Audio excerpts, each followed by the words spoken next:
Hola, ¿qué tal? ¿Cómo están todos? Bueno, vamos a ir transitando los últimos temas de esta materia. De hecho, este es el último que van a compartir los dos grupos, es decir, las dos carreras. Bueno, y hoy sí vamos a hablar de los microorganismos que producen enfermedades en el hombre. Una pregunta que por ahí nos tendríamos que hacer es qué capacidades, qué diferencia hay entre un microorganismo patógeno y la enorme cantidad de microorganismos que llamamos inocuos. Recuerdan que ya desde la primera clase yo les decía que vivimos en un mundo rodeado de microorganismos y que la mayor parte del tiempo, a pesar de eso, estamos sanos. Y eso implica que la mayor parte de los microorganismos con los cuales nos ponemos en contacto permanentemente son inocuos, que serían estos que yo les pongo en la parte, en la base de este triángulo. Es decir, microorganismos que no son capaces de producir enfermedades. Hay otro grupo, que serían los del medio, que son los que potencialmente pueden perjudicarnos. Es decir, por ahí dentro de este grupo estarían los que llamamos oportunistas. Si las condiciones están dadas, pueden llegar a producir una enfermedad. ¿Qué quiere decir que las condiciones estén dadas? Bueno, en general tiene que ver con la competencia del sistema inmune de las personas. Y en la parte superior, los menos, pero no por ello menos importante, son los patógenos. Entonces la pregunta sería, ¿qué diferencia existe entre estos, que son patógenos propiamente dicho, y todos estos que siempre son inocuos? Y yo les diría que es, entre comillas, el armamento con el que cuentan estos microorganismos patógenos. Si ustedes pensaran en un ejército, ustedes saben que el ejército puede estar mejor pertrechado y por lo tanto ser más peligroso, es decir, aquellos que tienen armamento de última generación, tienen misiles, tienen una determinada cantidad de, no sé, minas antipersonales, tanques de guerra, portaaviones, eso es lo que hace peligroso a un ejército. En el caso de los microorganismos, lo que los hace peligrosos y patógenos son los que llamamos factores de patogenicidad, es decir, la capacidad que tienen de producir toxinas, de producir enzimas que dañan el cuerpo del hospedador y otra serie de capacidades que vamos a ir develando a lo largo de la clase de hoy. Es decir, que un microorganismo, por más patógeno que sea, al encontrarse con un humano, tiene que superar una serie de obstáculos. Es decir, nuestro cuerpo se defiende, eso ustedes lo saben, y lo podemos considerar como obstáculos que deben ser superados por el microorganismo para poder lograr producir una enfermedad. Ustedes saben también que el hospedador, o sea, nosotros, tenemos por lo menos 3 líneas de defensas frente a una potencial infección. La primera línea sería la piel y las mucosas. Creo que el otro día lo conversábamos, la piel es una excelente capa protectora que tenemos y yo le diría que prácticamente no existen microorganismos que puedan ingresar o infectar a través de la piel sana. Ahora, sí lo pueden hacer cuando la piel está lacerada, lesionada. Entonces, para ellos, una lastimadura en la piel es la puerta grande por la cual pueden ingresar. ¿Cuál es la línea de defensa que hay en esta primer línea? Y bueno, ya habíamos hablado el otro día, la piel es muy inhóspita, se descama permanentemente, tiene un pH ácido que está dado por las secreciones de ácidos grasos que son antibacterianas. Las mucosas también tienen la producción de inmunoglobulinas secretorias, es decir, hay una serie de barreras anatómicas que estos lugares tienen como para defenderse de los potenciales patógenos. Si el microorganismo llega a superar esta primer barrera de defensa inespecífica, pasa a otra o se encuentra con otras que son barreras o defensas internas también inespecíficas, que son las células fagocíticas, la inflamación, la fiebre. Si supera también esta segunda etapa, aparecen las defensas inmunológicas, es decir, esta sí es una línea de defensa muy específica, porque reconocen microorganismos determinados y actúan en contra de ellos, que son los anticuerpos y la inmunidad celular. Hablábamos de la inflamación y por ahí podríamos recordar lo que es la inflamación, es una respuesta inmunitaria fisiológica necesaria y que se desencadena frente a ciertos estímulos como las infecciones microbianas, ya sea por virus, por bacterias, por hongos, por lo que fuera, o también otro tipo de traumas. Hay veces que hay lesiones lastimaduras o quemaduras, digamos por cuestiones físicas me refiero, o por cuestiones químicas. Cualquiera de estos eventos puede desencadenar una inflamación. Y es un mecanismo muy importante y ubicuo de defensa que tiene el hospedador, o sea, nuestro cuerpo, contra el ataque de los microorganismos. Ustedes saben que hay pasos en la inflamación, como el enrojecimiento, el calor, la tumefacción, que es la hinchazón, y el dolor. Y en muchos casos también podemos considerar este último, que es la pérdida de función. Es decir, cuando ocurre una lesión tisular, los vasos sanguíneos de la zona lesionada se dilatan y aumentan la permeabilidad. Es decir, esto sería una piel, esto sería una astilla, por ejemplo, que está contaminada por bacterias, que lastima a la piel. Entonces, a partir de ese momento, se produce la vasodilatación y el aumento de permeabilidad capilar, que son causados por una serie de sustancias químicas, de mediadores de la inflamación, como estas que les puse acá, histaminas, cininas, prostaglandinas y muchas otras, que son liberadas por las células que han sido dañadas. Es decir, estas células que han sufrido el daño liberan estos mediadores de la inflamación que por otro lado tienen efecto sobre los capilares y ocurren los eventos que mencionábamos. Es decir, la dilatación de los vasos sanguíneos, o sea, la vasodilatación, incrementa el flujo, el flujo sanguíneo en la zona dañada y eso determina lo que llamábamos antes el enrojecimiento de la zona, o también llamado a veces eritema. Y además el aumento de calor que es característico de la inflamación.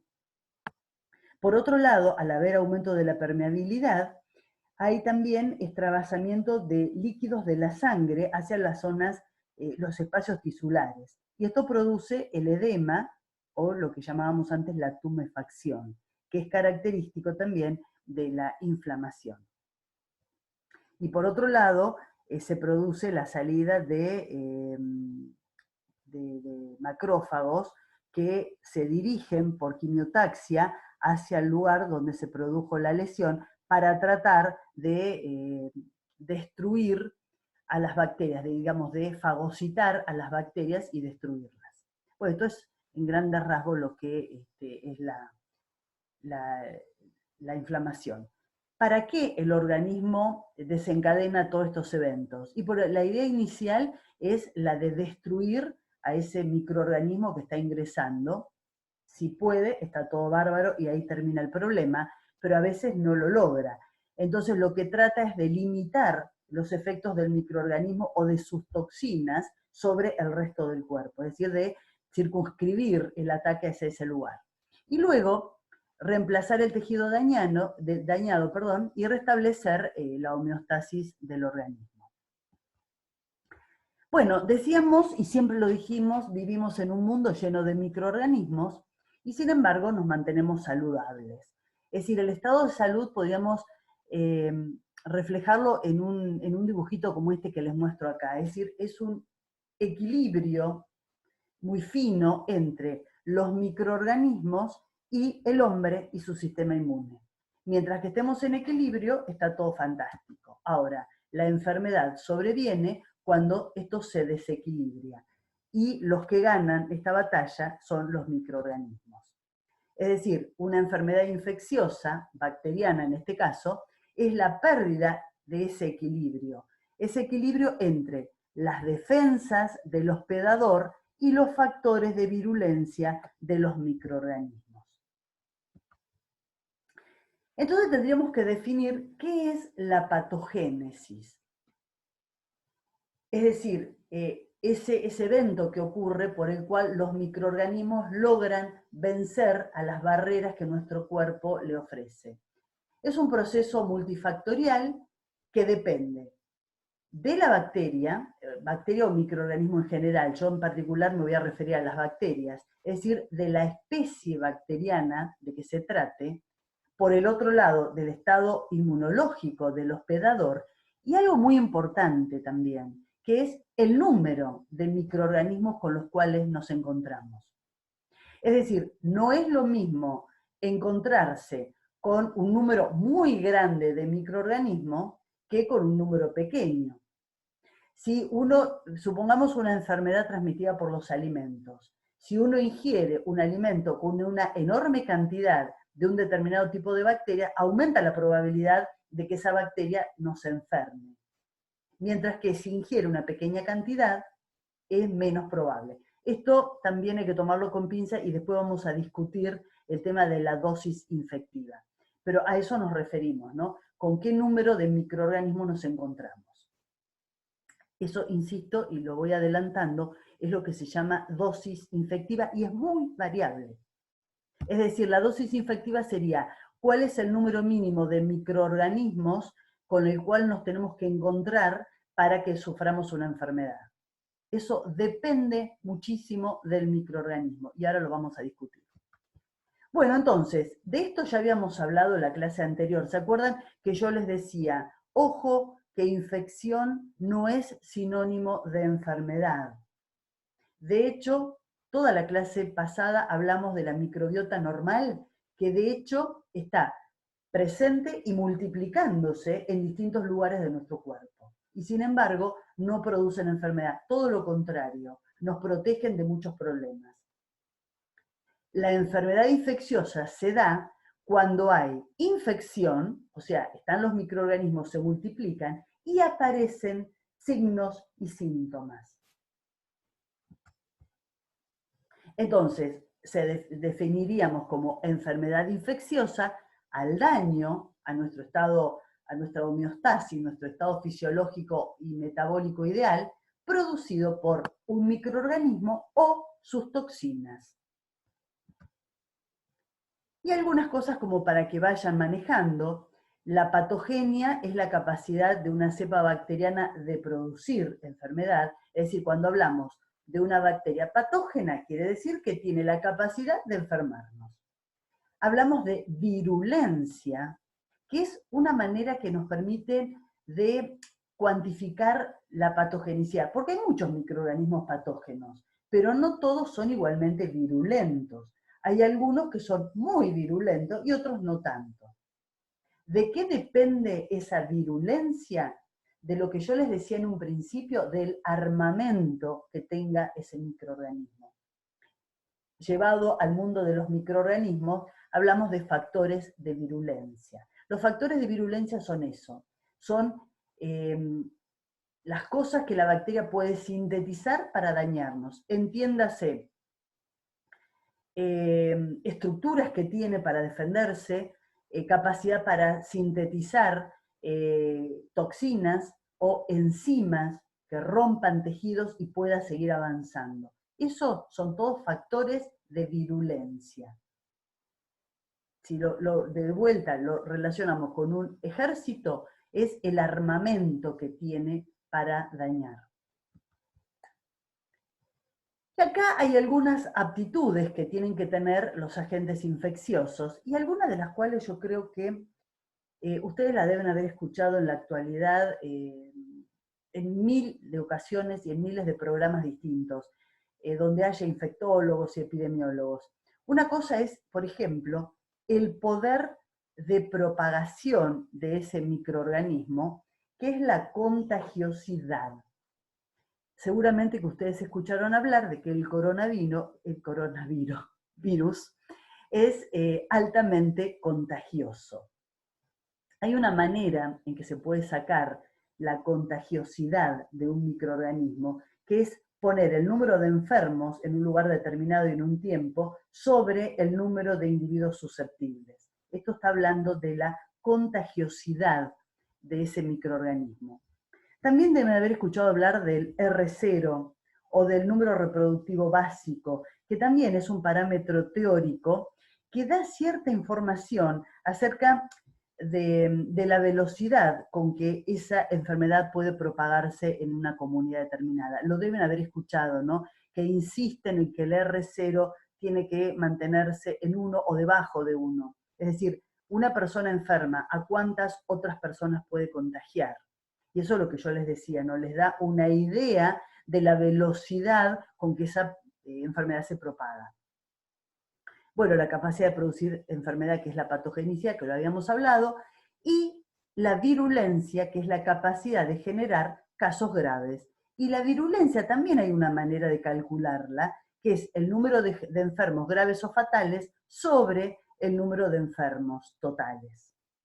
Son valores que manejan mucho los epidemiólogos y que los deben haber escuchado en la actualidad, específicamente hablado sobre el coronavirus, ¿no? Pero puede ser aplicado a otra enfermedad. Y acá, como ejemplo de algunas enfermedades que seguramente conocen, las dos primeras son enfermedades bacterianas, las dos últimas son virales. La lepra es una enfermedad que se conoce desde muy antiguo, ya el Antiguo Testamento habla de los leprosos y de la manera en que la sociedad de esa época los trataba, los aislaba de la sociedad por temor al contagio. En realidad es una enfermedad muy poco contagiosa, pese a lo mejor ustedes piensan.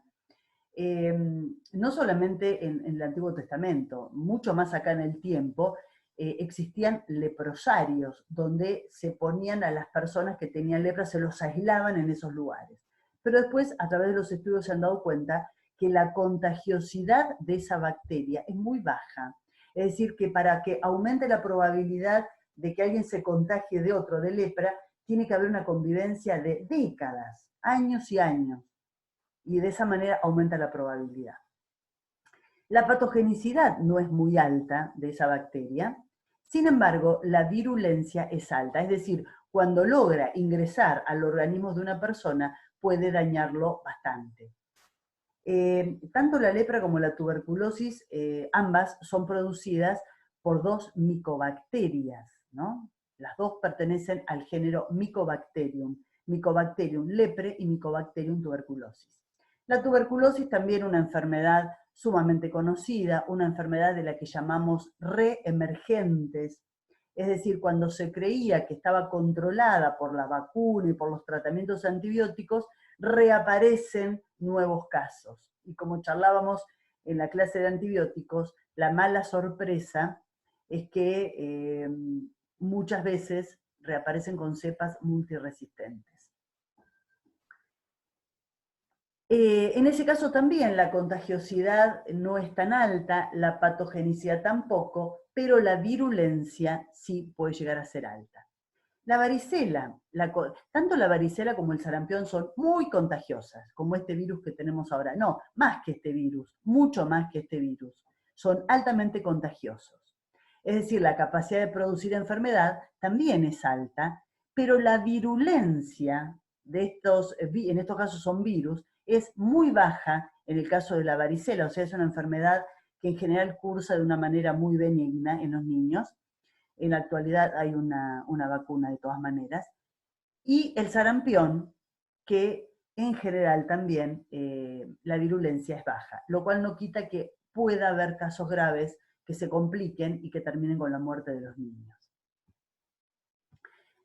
Y acá hay dos conceptos que tendríamos que relacionar entre sí. La virulencia, que ya saben lo que es, y la dosis infectiva. La dosis infectiva de cada microorganismo es la cantidad de esos microorganismos que deben encontrarse en un hospedador para producir enfermedad.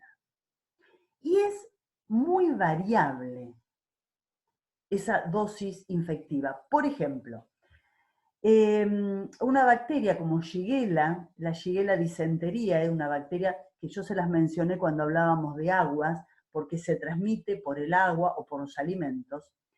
Para que uno tenga la probabilidad de adquirir la enfermedad, tiene que encontrarse con 10 a la 2 células, por ejemplo, por mililitro de agua. O sea, 100 células producen la enfermedad. Es bastante virulenta, porque con pocas células puede producir una enfermedad.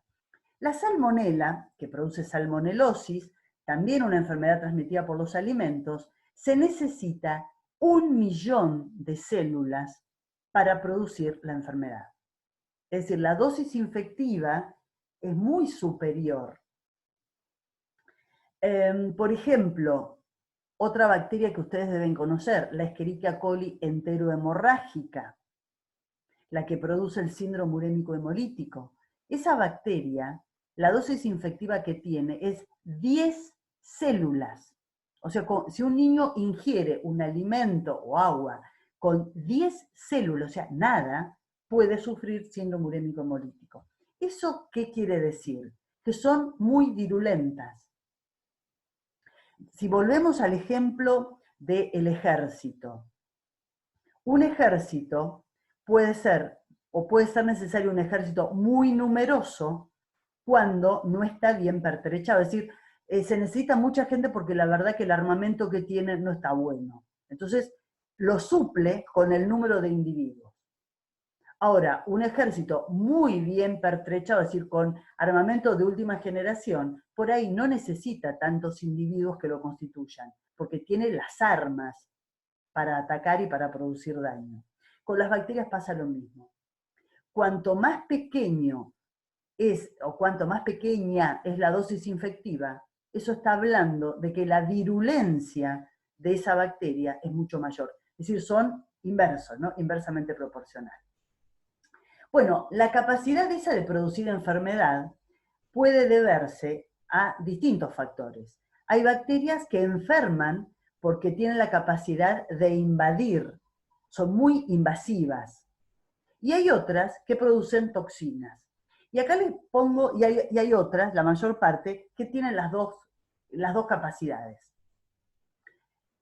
Yo les pongo los dos extremos. Una bacteria fuertemente toxigénica, como el Clostridium tetani, es un Clostridium, ustedes ya saben a esta altura, que es un anaerobio estricto, una bacteria gram positiva, anaerobia, como les dije, formadora de esporas y cuyo reservorio es el suelo.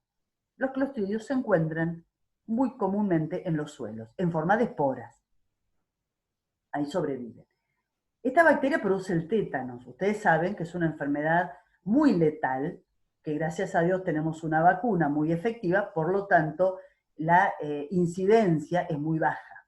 Hay poca gente que ustedes conocen que ha sufrido tétano, gracias a la vacuna, que está en nuestro calendario de vacunación. Esa bacteria produce una toxina que es una neurotoxina, que actúa directamente en el sistema nervioso central, produciendo una parálisis espástica. Es decir, la persona, si tiene un tétano y no está vacunada, y no es tratada correctamente, muere por asfixia, porque se produce una contracción de los músculos, no hay relajación, y por lo tanto la persona termina muriendo con un paro respiratorio. Realmente es muy tremenda. Habrán visto en los libros de microbiología, cuando en la parte donde habla de las enfermedades, hay una imagen muy impresionante de un soldado muriendo de tétanos que está apoyado con los talones y con la nuca, y el cuerpo está totalmente arqueado por las contracciones que está sufriendo el cuerpo.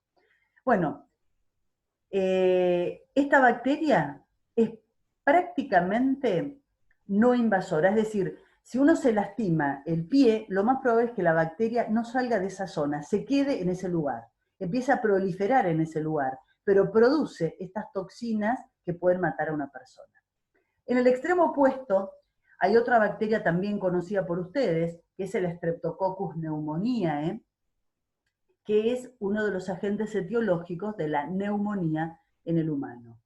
Y es una bacteria altamente invasiva, y ahí reside su patogenicidad. Es una bacteria a la cual no se le conocen hasta el momento toxinas producidas. Digo hasta el momento porque por ahí se descubre algo, pero hasta el momento no conocemos que sea capaz de sintetizar ninguna toxina. Y en el medio de estas dos hay toda una variedad que producen toxinas no tan tremendas como la del tétano y que son invasivas, aunque a lo mejor no tanto, pero combinan las dos cualidades, la de producir toxinas y la de invadir. Bueno, como decíamos, las bacterias tienen sus artilugios, pero por otro lado está nuestro organismo ofreciendo resistencia. Por eso generalmente hablamos de los obstáculos que le pone nuestro organismo al desarrollo de una infección. Y los microorganismos patógenos tienen que ir tratando de saltar o de superarlos para realmente producir enfermedad. ¿Cuáles serían estos obstáculos? El primero de todos es tener un reservorio. El reservorio es un lugar en el que el patógeno pueda sobrevivir antes y después de producir la infección. A partir de ese reservorio tiene que salir y penetrar al cuerpo humano. Una vez que está en el cuerpo humano, tiene que adherirse firmemente. Es lo que hablábamos el otro día. ¿Se acuerdan cuando hablábamos de microbiota? Decíamos, cada lugar del cuerpo tiene características estructurales, tiene características bioquímicas y mecánicas. Es decir, el ojo, por ejemplo. El ojo parpadea, eso es una característica mecánica. Ese parpadeo elimina a los microorganismos que no corresponden a la microbiota, o sea, a un potencial invasor, trata de eliminarlo, al igual que las lágrimas. Lo mismo la saliva, lo mismo las cilias que tenemos en el tracto respiratorio superior, la producción de moco, los movimientos peristálticos, son todas cuestiones, algunas bioquímicas y otras mecánicas, tratando de sacar de encima potenciales invasores. Entonces, una bacteria patógena tiene que tener herramientas para superar este obstáculo que le pone nuestro cuerpo. Es decir, alguna manera de adherirse firmemente. Una vez que se adhirió, tiene que invadir el cuerpo, es decir, tratar de penetrar a las células y a los tejidos. Acá está el segundo paso. Una vez que salió de su reservorio, se adhiere, supónganse que esto sea el epitelio intestinal. Entonces, primero se adhieren, tienen que no ser eliminadas, si fuera el epitelio intestinal, por los movimientos peristálticos, por ejemplo. Y una vez que se adhirió, tienen que ingresar. Esto sería la invasión. ¿Cómo siguen? Una vez que está en el interior de nuestro organismo, ahí empiezan a actuar los elementos de defensa, o sea, pasó la primera barrera que es la piel y las mucosas. Entonces se encuentra con la defensa inespecífica que tiene nuestro organismo. Y después, si supera esa, como decíamos al principio, los anticuerpos y las células del sistema inmune. Tiene que multiplicarse, si logra eludir todo esto, se multiplica en el interior del cuerpo y posiblemente produzca toxinas. Y finalmente sale del hospedador al nuevo reservorio, o bien a un nuevo hospedador. Es decir, en el caso del coronavirus, ¿cómo sería ese último paso? Cuando yo toso, libero las partículas víricas al aire y alguno de ustedes las respira y arranca de vuelta el ciclo. Bueno, el primer obstáculo hablábamos de reservorios. El reservorio es un lugar donde el patógeno reside generalmente. Hay reservorios humanos, por ejemplo, la sífilis, la gonorrea, no vive en otro lugar fuera del hombre. Es decir, el reservorio es estrictamente humano. Las enfermedades eruptivas de la infancia, el sarampión, la varicela, son de reservorio estrictamente humano. O sea, se contagia de hombre a hombre. Hay otras enfermedades que tienen reservorios animales. Por ejemplo, la rabia. Y se transmite al hombre a partir de un reservorio animal. El síndrome urémico hemolítico. La bacteria Escherichia coli hemorrágica vive, y es su reservorio, el intestino del ganado vacuno, por ejemplo. Hay otros también, pero el ganado vacuno. Entonces, eso sería el reservorio y del cual sale para ingresar al hombre. Y otros tienen reservorios inanimados, por ejemplo, el suelo. Todos los clostridios, botulinum, perfringes, el tetani, viven en forma de esporas en los suelos. Eso sería un reservorio inanimado. Bueno, acá define un poco mejor lo que es el reservorio. Ahí está la rata, podría ser la peste bubónica, esa enfermedad, la peste negra, que fue tan tremenda durante la Edad Media. Bueno, el reservorio de esa enfermedad, que es una bacteria, eran las ratas. Y hay un concepto que hay que tener en cuenta, que también se está manejando mucho en estos días, que es el de portador asintomático. Es decir, aquel que lleva el coronavirus y ni siquiera se enteró porque no tiene ningún síntoma. Ocurre con otras enfermedades también y realmente son bastante peligrosos porque siguen distribuyendo la enfermedad sin darse cuenta. Esto lo charlábamos un poco, creo que cuando hablábamos de los virus, ¿no? Pero también es un tema con las enfermedades bacterianas. Los patógenos mejores, los más exitosos, son aquellos que no afectan gravemente a sus víctimas, en este caso al hombre, porque de esa manera logra que la persona siga llevando adelante una vida medianamente normal y siga contagiando, con lo cual van a seguir extendiendo los microorganismos a otras personas con las cuales se encuentren. Un patógeno muy feroz, como podría ser, no sé, el ébola, que realmente tiene una altísima tasa de mortalidad superior al 60%, no es un patógeno tan exitoso. De hecho, ustedes fíjense que, gracias a Dios, se mantiene, siempre hay brotes, pero se mantienen en lugares reducidos. ¿Por qué? Porque las personas a las cuales afecta están tan enfermas rápidamente que empiezan a no salir, son rápidamente detectadas y aisladas. Entonces, antes de que empiecen a extender la enfermedad a otros. Entonces, el patógeno más evolucionado, el mejor, es aquel que no es tan feroz en cuanto a los síntomas que producen en su hospedador. Bueno, hablábamos del reservorio.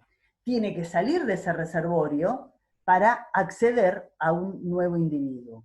¿De qué manera puede salir? Bueno, estos dos primeros también lo han encontrado ustedes seguramente en todo lo que han leído en los últimos 3 meses. La transmisión por aerosoles o los fómites, entendiéndose por fómite el mouse, el mouse de la computadora, el picaporte de la puerta, el celular, la baranda con la cual nos agarramos en un transporte público, todo ese tipo de cuestiones, el changuito del supermercado.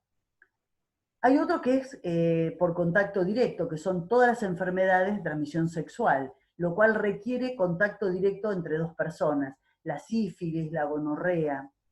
La vía oral fecal, todas las enfermedades transmitidas por los alimentos o por el agua, la Escherichia coli enterohemorrágica, dentro de los virus, el virus de la hepatitis A, la shigella, los parásitos que se transmiten de esa misma manera. La vía es orofecal o también llamada oral fecal, porque es eliminada en el último paso por el hospedador e ingresa en el nuevo hospedador a través de la boca.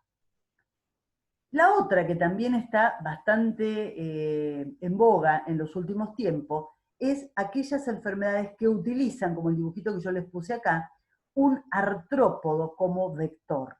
Es decir, esas enfermedades que pasan de una persona a otra, por ejemplo, por un mosquito, como el dengue, la fiebre de chikungunya, Zika, la fiebre amarilla, la malaria. Hay una enorme, la vinchuca, cantidad de enfermedades que para pasar de un individuo a otro necesitan de un vector, que es un artrópodo. En algunos casos es un mosquito, en el caso de el Chagas es la vinchuca, ¿no?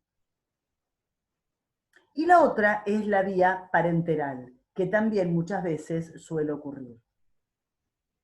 Bueno, las puertas de entrada, esa es la vía de transmisión. ¿Cómo entra al nuevo hospedador? a través de la piel, a través de las mucosas o por vía parenteral. Las mucosas pueden ser la genitourinaria, la respiratoria o la gastrointestinal. La piel, insisto, la piel intacta es una estupenda barrera en contra de los microorganismos. Pero la piel lacerada, la piel lastimada, la piel quemada, es una puerta de entrada genial. El siguiente obstáculo. Decíamos que tiene que adherirse a la superficie del hospedador, porque de lo contrario, rápidamente nuestro organismo lo va a eliminar. En este caso, lo que tienen estas bacterias es lo que se llama genéricamente adhesinas. El nombre es muy claro, ¿no? Aquello que le permite adherirse. Son moléculas, pero son moléculas muy variadas, incluso desde el punto de vista químico. Pero en general se las llama adhesinas, porque le permiten adherirse. Las dos primeras las conocen ustedes, son la capa mucosa o las cápsulas. ¿Se acuerdan que, acá les puse los dibujitos, tanto, digamos, una como otra están dentro de lo que se llama genéricamente el glicocálix? La cápsula es más ordenadita, la capa mucosa es como más desordenada. En definitiva, las dos son estructuras que están por fuera de la pared celular. ¿Se acuerdan? En un principio hablábamos cuando las describíamos. Y también ya ahí aventurábamos alguna función. Decíamos, esto la bacteria lo usa, bueno, para esto lo usa, para adherirse. Y es importantísimo. Hay otras bacterias que tienen fimbrias. También hablamos de las fimbrias al principio de la materia. Acá hay una micrografía electrónica donde las fimbrias están teñidas. Es decir, eran proteicas, había una gran cantidad, eran cortas, más cortas que los flagelos, y muchas bacterias las utilizan, las fimbrias normales, para adherirse. Hay otras que son llamadas hemaglutirinas filamentosas, hay otras adhesinas no fimbriadas. Las fimbrias son muy comunes en las gram negativas, en las bacterias gram negativas. Estas otras adhesinas que no son fimbriadas son muy comunes en las bacterias gram positivas. Y después están los dextranos, con los cuales se unen las bacterias a los dientes, formando la placa dental y posiblemente produciendo las caries. Bueno, la cápsula es lo que habíamos hablado ya en su momento. Acá ven ustedes cómo se ve al microscopio, se puede ver al microscopio óptico, se hacen generalmente tinciones negativas, ¿se acuerdan? Oscurecer el fondo para que esa zona incolora alrededor de la bacteria es la cápsula. La pérdida de la cápsula no es vital para la célula, o sea, la bacteria no se va a morir porque perdió la cápsula, pero sí pierde su patogenicidad. Hay un experimento, que creo que se los conté, si ya se los conté, discúlpenme, que es la inoculación de un Streptococcus pneumoniae, proveniente de un esputo de un paciente con neumonía a un animalito del laboratorio. A las 24 horas el animalito se muere. Y la bacteria capsulada la pueden ustedes ver en la sangre. Se produjo una septicemia. Si se obtiene una bacteria no capsulada y se inocula al mismo tipo de animal de laboratorio, no pasa absolutamente nada. Es decir, el sistema inmune del animal de laboratorio lo mantuvo a raya y quedó en el sitio de inoculación, pero no pudo avanzar produciendo una enfermedad. Y la bacteria es la misma. La diferencia es que en un caso era capsulada y en el otro no. Eso es claro para ver la relación que tiene con la patogenicidad. Es un factor de virulencia.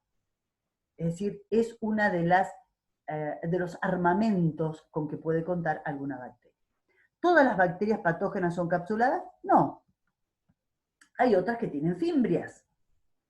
Esto es un dibujito. Les decía, las fimbrias son muy comunes de las bacterias gram negativas. Es decir, tiene la fimbria y el extremo, unas moléculas en particular que reconocen algunas sustancias en la superficie de las células hospedadoras. En general, reconocen glucoproteínas y ahí se unen. Y acá les defino en la izquierda lo que son las adhesinas, que como les decía, tienen una gran variedad de naturaleza químicas. Hay algunas son proteínas, son polisacáridos. El ácido teicoico de las gram positivas también les sirve de adhesinas. Es decir, son distintas moléculas, pero que le sirven a la bacteria para unirse a los receptores de la célula a la cual intentan infectar. Un ejemplo de bacteria con fimbrias es la Neisseria gonorrea, el agente etiológico de la gonorrea, una enfermedad de transmisión sexual. Esta se une al epitelio uretral del hombre o al cervix de la mujer a través de esas fimbrias. Acá ustedes la ven, la Neisseria es un diplococo gram negativo, es un coco gram negativo, para que no crean que todos los cocos son gram positivos, que a veces me entero de que tienen esa idea en un final, cuando me lo tiran, así. No, hay cocos gram positivos y gram negativos, y este es un ejemplo de un coco gram negativo. Otro caso de fimbrias, un dibujito, pero creo que se ve bien, esta es nuestra querida Escherichia coli, esto es el epitelio intestinal, son enterocitos. La bacteria tiene una adhesina, que es una fimbria, que reconoce una molécula del epitelio intestinal, que es el receptor de la manosa, y ahí se une. Para que vean ese primer paso, que es la adhesión, cómo sería.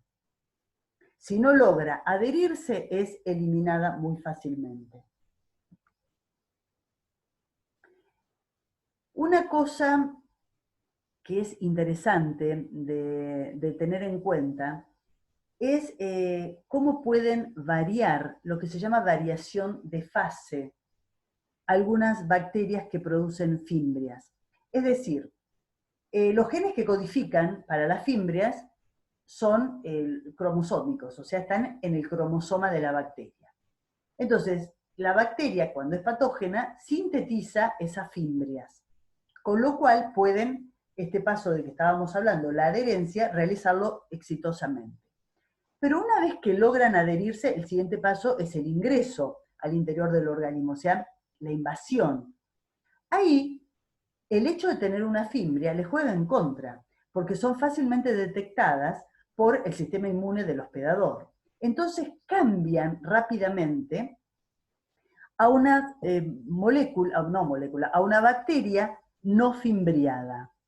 Esto es un cambio rápido que pueden llegar a hacer y lo que se conoce como variación de fase. Es decir, cambian para no ser detectadas tan fácilmente por el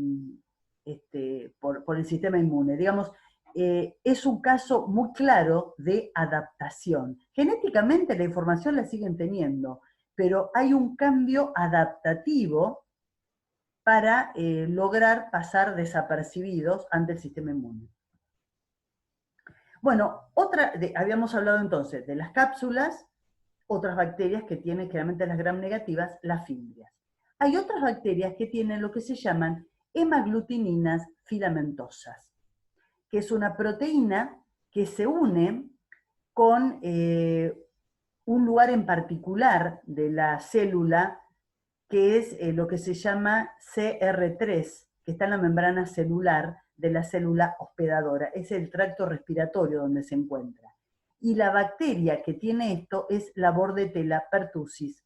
Pertussis es una enfermedad que ustedes seguro conocen como tos convulsa, que tampoco es tan común en la actualidad porque también existe una vacuna, que es la triple bacteriana, que es contra esta bacteria. Acá se ve, esta es la Bordetella pertussis, que se une al tracto respiratorio, en particular a las cilias del tracto respiratorio, gracias a estas hemaglutininas que tienen la superficie. Y otras alternativas, con lo cual la bacteria logra ser directamente inyectada al interior. Entonces, digamos, como que tiene resuelto todo este tema de tratar de adherirse, de no ser eliminada y de lograr entrar, que son aquellas que tienen los vectores. Todas esas bacterias y los virus también, que tienen vectores. Entonces, el que se encarga directamente de inocularla a nuestro interior son los vectores. En este caso les puse una garrapata, que es el vector para la Borrelia y algunas rickettsias. Borrelia, por ahí el nombre no le suena, es un género bacteriano, pero a lo mejor sí le suena la enfermedad que produce, que es la enfermedad de Lyme. Por suerte, en el hemisferio sur no está esta garrapata y por eso nosotros no sufrimos de este tipo de bacterias. La enfermedad de Lyme, que se hizo famosa porque algunos actores importantes y cantantes, creo que Thalía es una de los famosos que tiene o que sufre la enfermedad de Lyme. Entonces, en estos casos, cuando hay un vector, un artrópodo, ellos inyectan directamente en la sangre a las bacterias. Entonces la bacteria resuelve estos problemas iniciales y se asegura el éxito. Bien, el siguiente reto, una vez que se logró adherir, es penetrar al interior del cuerpo. Y acá utiliza invasinas o también distintos tipos de enzimas que le sirven para la invasión. Enzimas bacterianas que son factores de virulencia también. Es decir, aquella bacteria que sintetiza lecitinasa, que rompe la lecitina, fibrinolicinas, que destruyen los coágulos de fibrina, la hialuronidasa, la colagenasa, es decir, son todas enzimas bacterianas que son factores de virulencia porque la ayudan a invadir el cuerpo. Y acá vamos a volver a hablar de un tema que también al principio de la materia lo mencionamos. ¿Se acuerdan cuando hacia el principio decíamos, cuando estamos empezando a ver el tema del metabolismo? Y decíamos que en la primera clase de metabolismo hablamos de el transporte a través de la membrana. Y yo les decía que en general uno piensa, cuando habla de transporte de membrana, de el ingreso de nutrientes a la célula, que por supuesto es importantísimo. Pero también ocurre que la bacteria exporta sustancias al exterior.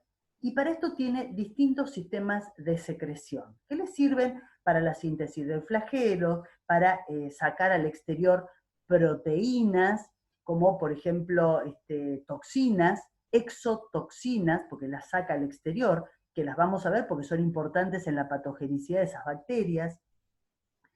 Por ejemplo, la toxina tetánica es una exotoxina, que tiene que ser liberada al exterior. Y también tienen este sistema de secreción para invadir las células. Y realmente se los cuento porque es una manera de actuar que es fantástica. Fantástica para ellas, ¿no? Para nosotros no tanto. Les voy a contar de una bacteria en particular, o bueno, de un grupo de bacterias gram negativas que son patógenos intestinales. Por ejemplo, Salmonella, por ejemplo, Shigella. Estos son dibujitos, pero me parece que están muy piolas y que se entienden bien. Esto es el lumen del intestino. Estas son las microvellosidades de los enterocitos. Esta es, supongamos, una salmonela que llegó hasta allí junto con un alimento. Este señor, el dueño de este intestino, por ahí se comió un huevo mal cocido que estaba contaminado con salmonela. Y había una cantidad suficiente, una dosis infectiva, como para que llegaran al intestino y pudieran producir todo esto que les voy a contar ahora. Lo primero que produce esta bacteria, para no ser eliminada, es la formación de puentes proteicos, con los cuales es como que hace un ancla en el enterocito. Estos son puentes proteicos sintetizados por la bacteria. Pero el segundo paso lo que hace es una alteración de las microvellosidades, de manera tal de estar en contacto, es decir, hay una zona donde desaparecen las microvellosidades y la bacteria se puede poner en contacto directo, estrecho, con la célula intestinal. Esto que ustedes ven acá es la membrana citoplasmática del enterocito. Acá están las proteínas con las cuales estaba anclada. ¿Sí? Desaparecieron las microvellosidades. Y ahora es un detalle, para que se entienda qué es lo que se ve, es como si ustedes vieran un cuadradito de esto. Es decir, esto de arriba, violeta, es la célula, la parte exterior de la célula de esta salmonela. Fíjense lo que hace. Entra en estrecho contacto con la membrana citoplasmática del enterocito. sintetiza una suerte de tubo proteico, ¿no? A partir de ese tubo sale de la bacteria, a partir de ahí, proteínas, como por ejemplo estas proteínas verdes, que son las que van a lograr generar una abertura en la membrana citoplasmática de la célula humana. Entonces, ¿qué es lo que logra con esto? Poner en contacto directo el interior del enterocito con las proteínas que ella va a ingresar. A partir de este momento lo que hace la bacteria es enviar por ese tubo y ese agujero que hizo en la membrana citoplasmática proteínas sintetizadas por la bacteria al interior del enterocito. ¿Con qué finalidad? Con la de lograr modificaciones en el enterocito que favorezcan el ingreso de la bacteria a su interior. Es decir, es como que el enterocito ahora favorece que la bacteria ingrese a su interior. ¿Cómo lo hace? De esta manera. Ahora vamos a ver cómo se vería esta situación dentro del enterocito. Ustedes están viendo esta proteína verde, que es esta, que logró un poro hacia el interior del enterocito. Ustedes lo que están viendo acá ahora es el interior del enterocito. Esta es la membrana donde está la proteína verde esta que hizo un poro a partir del cual ingresan proteínas de origen bacteriano que se llaman TIR.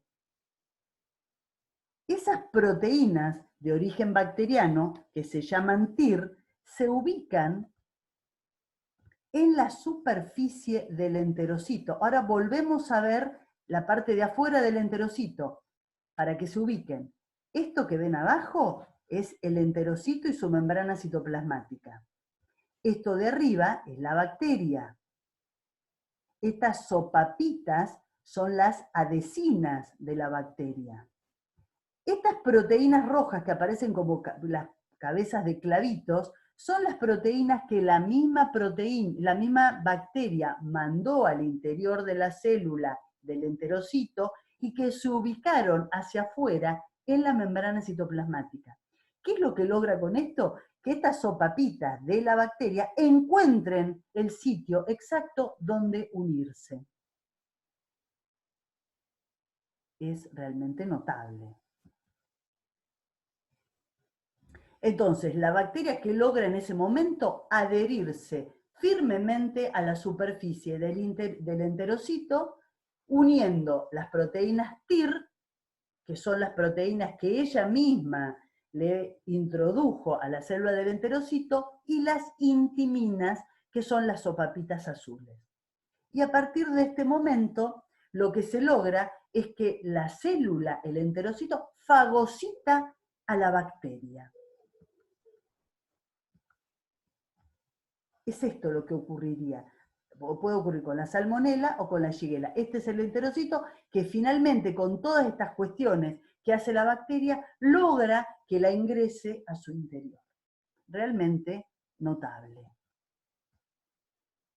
Bueno, dentro de los factores de virulencia también dijimos que hay una batería importante de enzimas que pueden actuar como factores de virulencia. Y acá les pongo algunos ejemplos. La hialuronidasa, que degrada el ácido hialurónico, es el que mantiene unidas las células, entonces permite que bacterias como el Streptococcus o el Staphylococcus empiecen a invadir, migrando por esos espacios intercelulares. Bueno, y una serie de enzimas sintetizadas por las bacterias que son claramente factores de virulencia.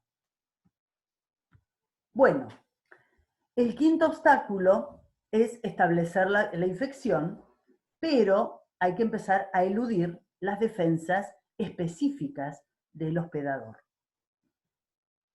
Bueno, en principio las inespecíficas, porque la cápsula lo que logra es escapar de la fagocitosis. Es decir, las cápsulas de las cuales hablamos anteriormente le sirven a la bacteria en el primer momento, es decir, adhiriéndose,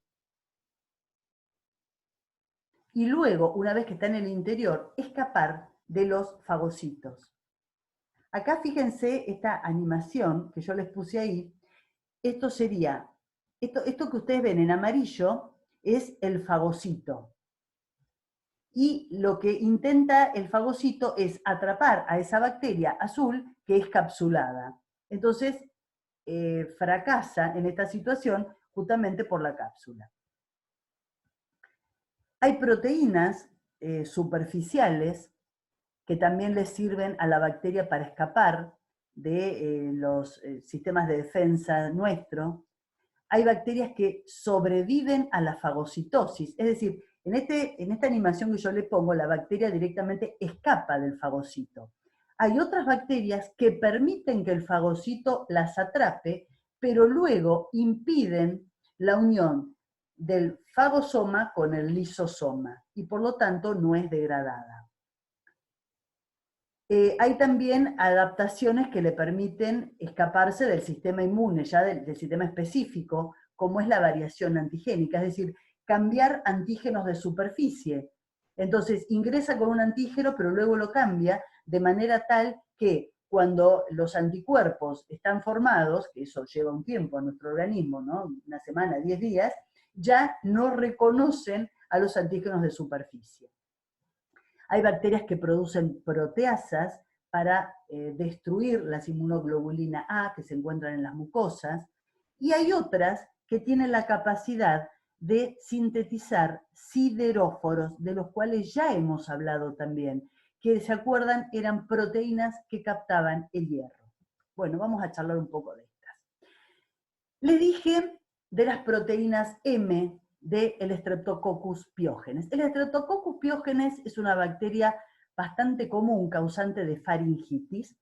Posiblemente alguno de ustedes tenga faringitis recurrentes con placas, que es pus, que le aparecen esas placas blancas, y es probable que sean producidas por el Streptococcus pyogenes. Esta bacteria tiene la capacidad de producir una proteína, la proteína M, que está en la superficie, que impide la activación del complemento y por lo tanto protege a la bacteria de la fagocitosis. Por otro lado, esta proteína M es un problema porque comparte homología estructural con la miosina de nuestro músculo cardíaco y además con otras proteínas que tenemos normalmente en nuestro cuerpo, proteínas alfa hélice, como por ejemplo la tropomiosina. Entonces, ¿qué es lo que ocurre? Muchas veces, cuando el organismo genera anticuerpos en contra de esta proteína M, que es antigénica, confunde, entre comillas, esa proteína con estas otras que corresponden a nuestro cuerpo, produciendo algún tipo de patología, como por ejemplo la fiebre reumática. Por eso es tan importante que la faringitis estreptocóxica sea correctamente tratada, sea en principio diagnosticada, para saber si es este microorganismo o no el que produce la faringitis. Es decir, ¿qué quiere decir eso? Un hisopado faringio, el cultivo de la bacteria y hacer el antibiograma, para atacar con el antibiótico apropiado. Para evitar que quede este microorganismo en determinados lugares, porque en tanto y en cuanto esta bacteria persista, el organismo sigue produciendo anticuerpos y esos anticuerpos no solamente intentan inactivar a la bacteria, sino que, sin desearlo, por supuesto, como efecto colateral, atacan al músculo cardíaco, produciendo, por ejemplo, la fiebre reumática. Estas enfermedades remiten con un tratamiento a largo plazo, por ejemplo, con penicilina, es decir, tratando de erradicar completamente la bacteria, que no quede en ningún reducto.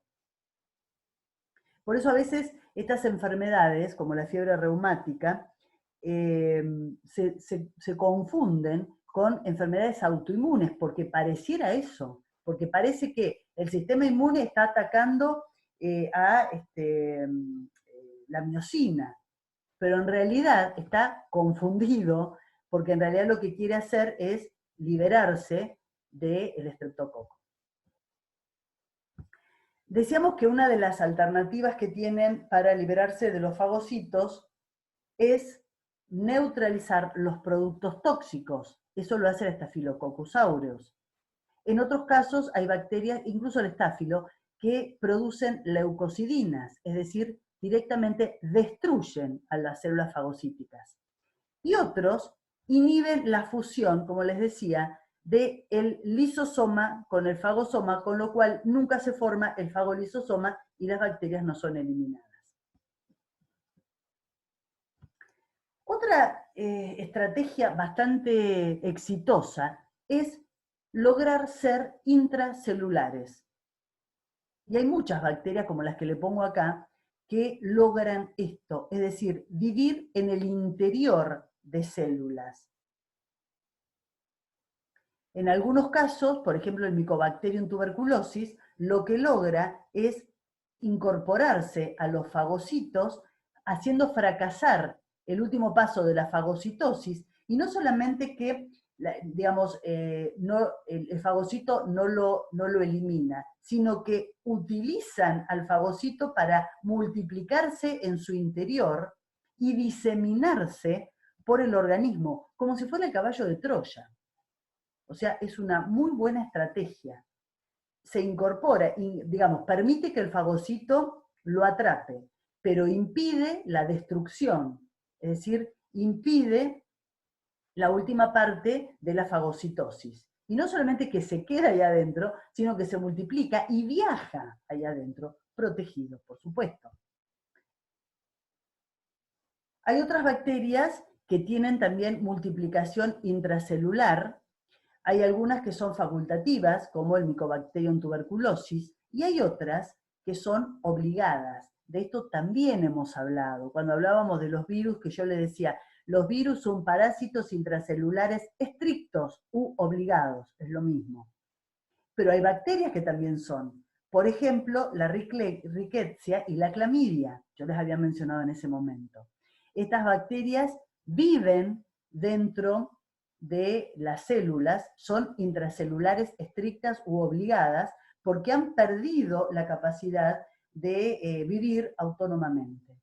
Esto también es una muy buena estrategia para estar a resguardo del sistema inmune. Y les decía también esas bacterias que tienen la capacidad de sintetizar proteínas para la captación de hierro. Esto lo charlamos también en algún momento, creo que era cuando hablábamos de los nutrientes, y decíamos de el hierro es un nutriente sumamente importante para las bacterias, y para las bacterias patógenas particularmente.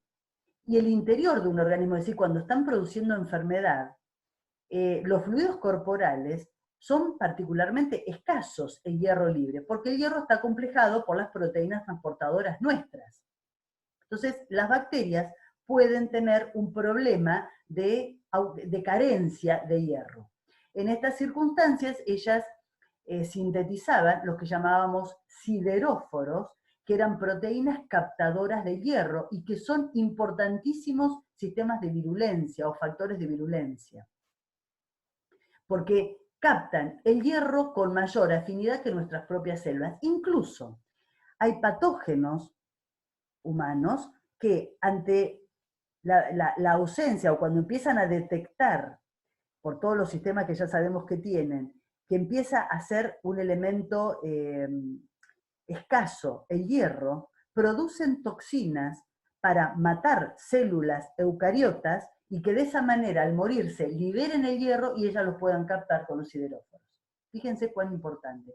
Y esto, no sé si alguno de ustedes ya es padre o madre, pero si tienen un bebé, o si lo tendrán en algún momento, el pediatra les dice que cuando el bebé tiene algún síntoma de alguna infección microbiana, inmediatamente hay que dejar de darle el suplemento de hierro. Durante unos cuantos meses, cuando el bebé es chiquitito, se le dan unas gotitas de hierro como suplemento.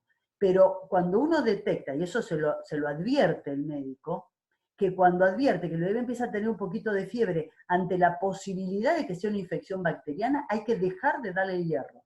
Porque en ese momento lo que ustedes, si se lo siguen dando, lo que harían es favorecer el desarrollo del patógeno más que proteger al bebé. Entonces, por esta razón es que se le deja de dar inmediatamente el hierro. Estos son los sideróforos, algunos de ellos, creo que ya también se los he mostrado en su momento. Bueno, entonces un poco para ir resumiendo de todo lo que estábamos hablando. Las defensas del hospedador, como dijimos, pueden ser inespecíficas o específicas. De las defensas inespecíficas, básicamente la fagocitosis, evitan el contacto, eso lo hacen con la cápsula. Pueden permitir que el fagocito los atrape, pero sobrevivir dentro del mismo y utilizarlo como caballo de Troya, lo puede hacer el Mycobacterium tuberculosis, o bien producir sustancias que matan al fagocito, por ejemplo las leucocidinas, o no permitir la formación del fagolisosoma y por lo tanto sobrevivir al fagocito. Por el otro lado, ¿qué pasa con las defensas ya específicas? Es decir, cuando estamos hablando del sistema inmune.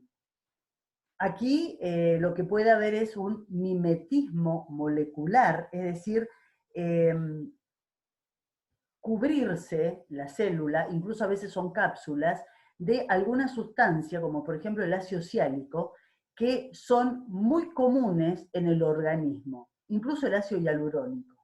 Hay cápsulas de ácido hialurónico. Eso le permite un disfraz estupendo, porque está rodeada de un compuesto absolutamente común dentro de nuestro organismo.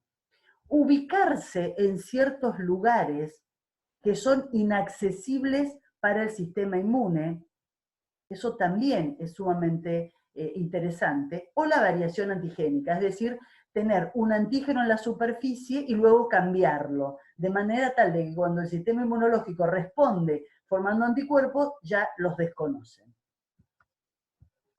Eso de la localización en lugares donde la respuesta inmune no llega, es utilizado por la Salmonella typhi. Por ejemplo, se acobacha, se esconde en la vesícula biliar.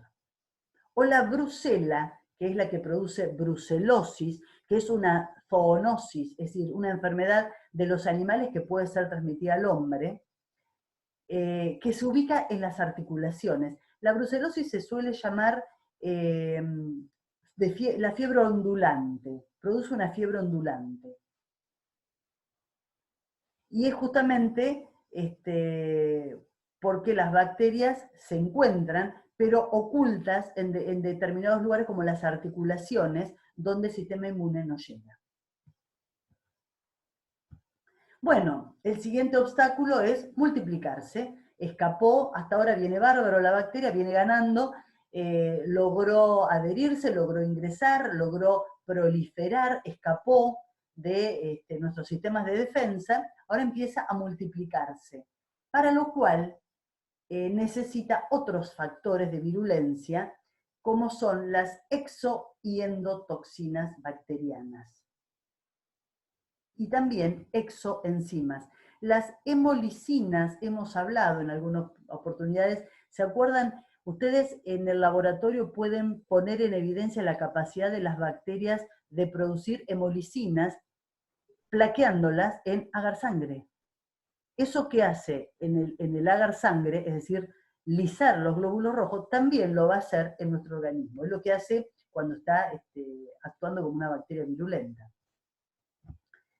Y acá, para que pongamos énfasis en las diferencias entre las exotoxinas y las endotoxinas bacterianas.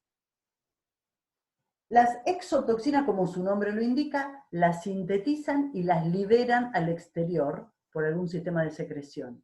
Son proteínas, son difusibles, se desnaturalizan por calor, porque es una proteína. Son antigénicas, son proteínas. No forman toxoide. Esto lo vamos a dejar aquí. No vamos a indagar más en eso. Seguiremos con los que sigan nuestra materia que viene, hablando de los toxoides, que tienen que ver con las vacunas. En este momento no es tan importante. Tienen una elevada potencia. Hablábamos de la toxina botulínica, la toxina tetánica, la toxina botulínica, que en muchas oportunidades hablamos, que es de las toxinas biológicas más potentes. Hablamos de nanogramos por kilo que puede matar a una persona. 0,03 nanogramos por kilo puede matar a una persona. Y usualmente tienen actividad enzimática,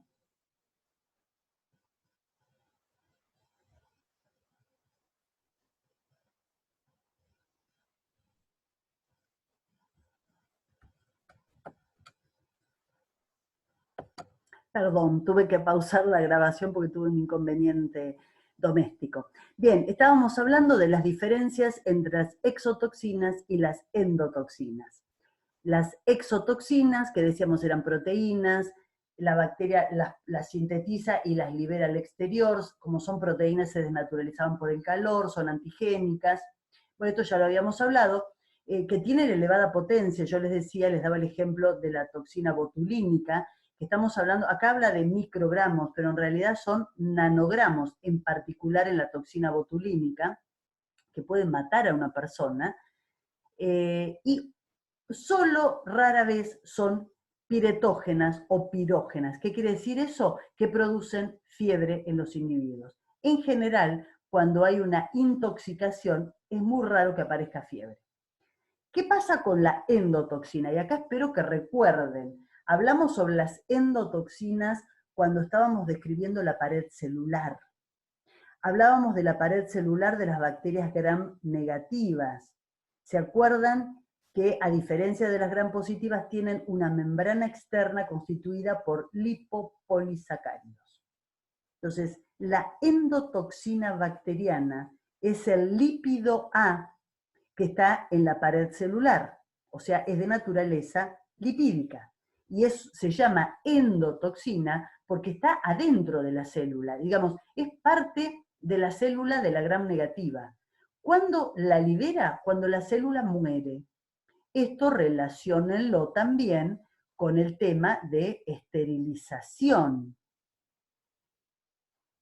porque las endotoxinas son piretógenas o pirógenas.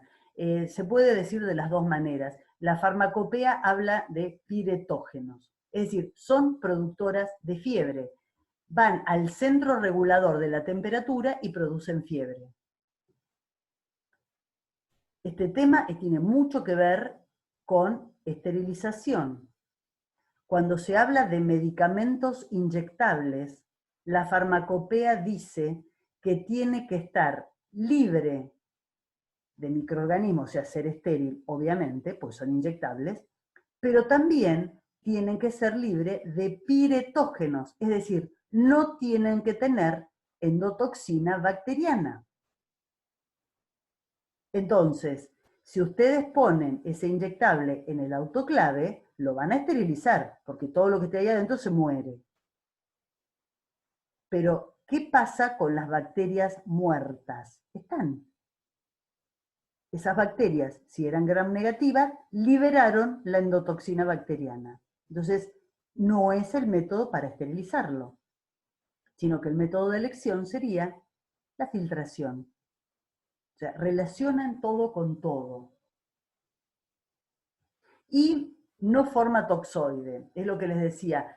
El toxoide es una modificación de la proteína para que pueda ser utilizada como vacuna. Por ejemplo, la vacuna antitetánica no es la bacteria ni parte de la bacteria, es la toxina producida por la bacteria, modificada de manera de ser transformada en un toxoide.